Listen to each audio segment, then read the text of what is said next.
So PLL, it's the last step in their Friedrich method, and the Friedrich method is also known as CFOP, and P stands for PLL, which is the very last step, as I've said a few times.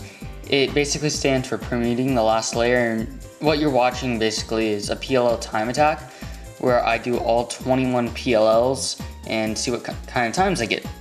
And this one was like 52 something, and yeah. I haven't done it forever, and this was like my first one in a long time. Anyways, there are 21, and it's best to learn them all. And assuming that you have a fairly good familiar with this, you can watch it. And also, you need to learn 2-look before this. So yeah, yeah, I'm just waiting for me to finish up here.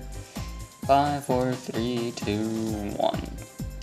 So now I'm going to get started on what algorithm I use for each PL, and this also includes for one-handed. And also I'm doing these in order that I suggest that you learn them.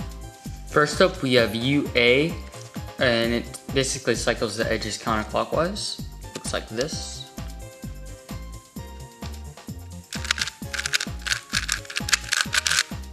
Next up we have UB, which cycles the edges the opposite way.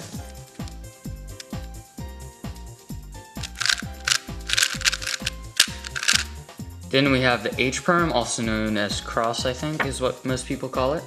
Looks like this. For one-handed,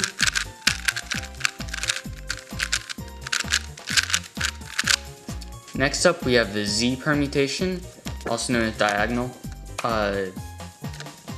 parallel lines.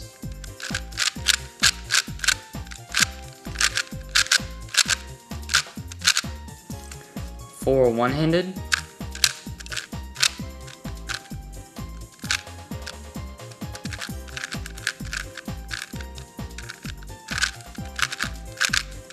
next up we have the T-perm, also known as T-perm.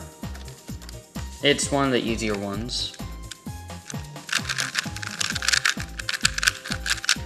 Next up we have the Y permutation, also known as diagonal cross. Yeah. Looks like this. And it's very similar to the T permutation. Next up we have AA, also known as corners clockwise. Looks like this. And I use a very weird algorithm that I came up myself. Next up we have AB, also known as corners counterclockwise. Looks like this, very opposite.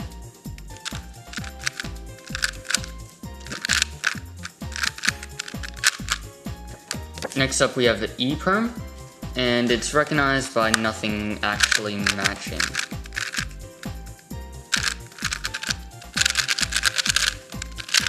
Next up we have JA-perm, also known as L-perm, K-perm.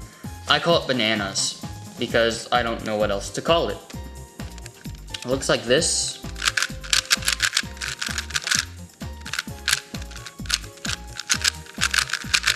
Next up, we have the JB permutation. I call it special J. And basically you do RU, R prime, F prime, and then do a T prime until it's solved. Next up, we have the F perm. Double parallel lines, I think. I don't know. Looks like this. You have a bar, nothing else solved. Put the bar on the left. Next up we have the G series, also known as column series. GA is falling column. You get it, it's falling.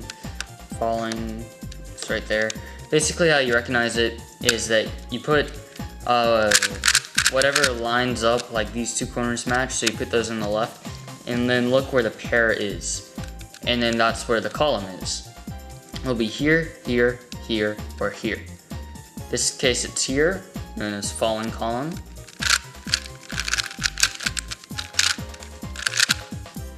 Similar to that, we have floating column right here.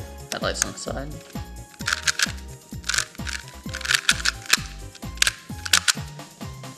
Next up we have flying column.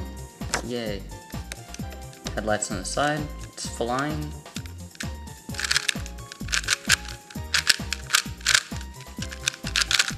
Last but not least, we have column. Headlights on the side, and it's just a column. Next up, we have the V permutation, also known as like diagonal parallel lines, I think.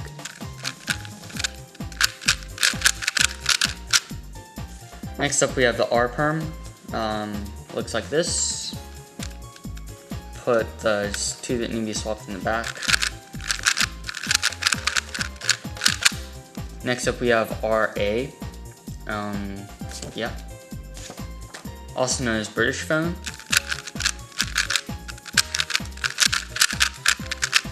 Next up, we have NA, also known as like Hourglass or something. Looks like this. So you basically have a bunch of random opposite bars. So whenever you perform it two-handed, I should say, always put the corners diagonal like this and see if these two edges need to be swapped or these two. In this case, it's these two, so whenever you're solving it one-handed, always go by the edges and put them going this way. This one where the corners these two need to be swapped.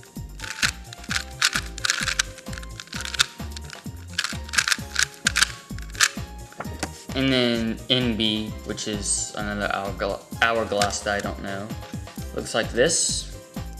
And the algorithm is